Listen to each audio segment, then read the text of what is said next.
Hello everybody and welcome back to my next update here. Lots of progress as you can probably see, not quite as much progress as it probably looks like, but since my last update I have done the ballasting, which I said I would be doing, and that's a horrible fiddly job, and that's been completed. And then I've also weathered the track to give it a suitably rusty colour. The other thing that is quite obvious that you can see now is that I have painted and put in place most of the backboards, so they've just slotted into place, and bought a suitable light blue paint just to give that the right colour background. Here you can see the ballast that I used. That was Legacy Ballast N scale, obviously an old industrial colour for that. And after applying the ballast in the usual way, it does require a lot of tidying up. I don't know whether that's because of the method I do or if that's normal, but certainly it takes me hours to scrape away the ballast from the areas that I didn't want it, sort of tidying up the edges like this. I do find this tool to be quite helpful just to scrape it away like that. And also I do find that I have to go over all of the rail insides and sort of just scraping away like that all the tiny bits of excess ballast, because of course that does really get in the way of the train wheels, particularly on this scale. After finishing off the ballasting and lots of vacuuming, I then applied the track weathering. Now I could have left it as it was because the metal colour of the track had already been taken away by the spray painting that I'd done previously, but I really do, although they're not cheap, I really do like these, or this rather, the Tidy Track Rusty Rail, and they're about £11 each. They don't last a huge amount of time, but they're really just paint on a felt tip pen really, but they're great for getting inside the rails and applying all the rusty colour, and it really is a spot-on colour for a rusty rail. After that, it dries in half an hour or so. And then the next stage, of course, is to go over with your track rubber and go over all the tops very carefully, being careful on the points not to be too rough-handed, and obviously getting the surface area clean for running trains.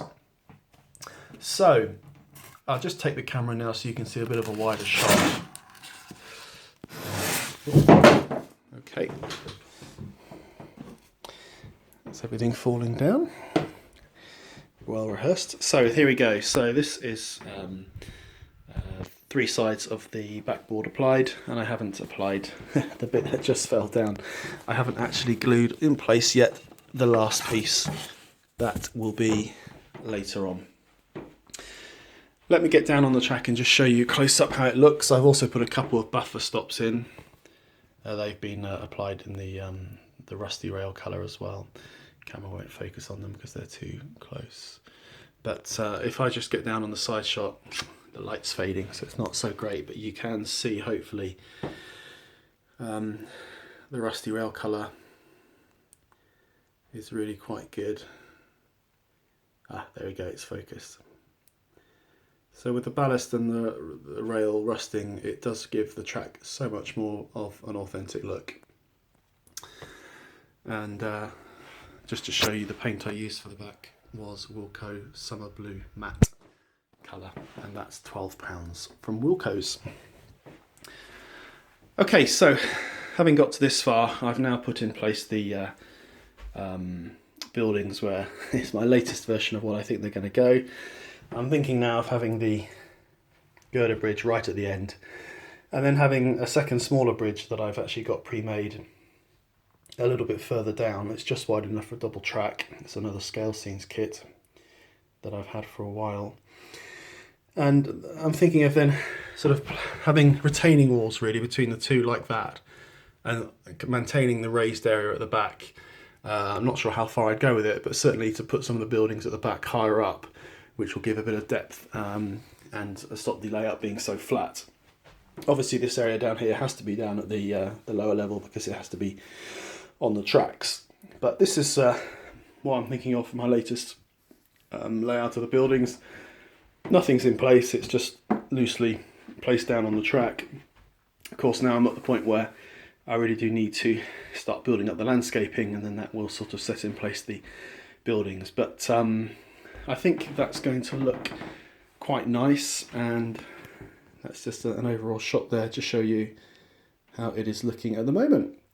So it's certainly starting to look like a layout now, and a really awful bit of track laying, ballasting and weathering has been done, but it really does look quite good with the track. I am quite pleased with how that track looks, and that's where I am for now. Probably not going to have too much progress in the next couple of weeks, but look out for the next update. Thanks for watching. Bye.